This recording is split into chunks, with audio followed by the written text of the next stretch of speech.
बिस्मिल्लाहिर्रहमानिर्रहीम। दरूद व सलाम हो मोहम्मद व आले मोहम्मद पर। अस्सलाम वालेकुम नाजरीन, अभी आपको एक ब्रेकिंग न्यूज़ से आगाह करते चलें। इस वक्त कराची में नुमाइश चौरंगी से तिब्बत सेंटर तक मुर्दाबाद इसराइल रैली निकाली गई है। ये रैली तहरीक बेदारी उम्मत मुस्तफ़ा के ज़ेर इंतज़ाम निकाली गई और रैली में कसीर तादाद में मोमिनीन शरीक हैं। हमारे नुमाइंदा खुसूसी अहमद फ़ातिमी इस वक्त रैली में मौजूद हैं। आइए उनसे तफसीलात के बारे में जानते हैं। जी अहमद, हमें बताइएगा इस रैली से मुतल्लिक़।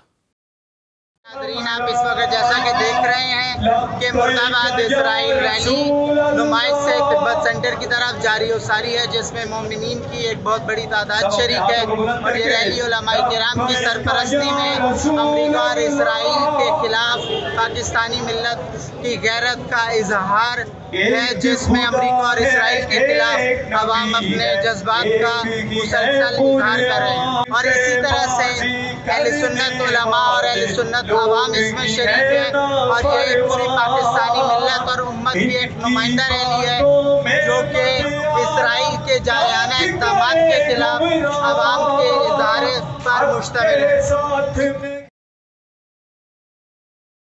आपका बहुत शुक्रिया अहमद कि आपने हमें इस रैली से मुतल्लिक़ आगाह किया। मज़ीद ख़बरों और अपडेट्स के लिए देखते रहिए बेसित न्यूज़ नेटवर्क। अपना ख्याल रखिए। अल्लाह हाफ़िज़।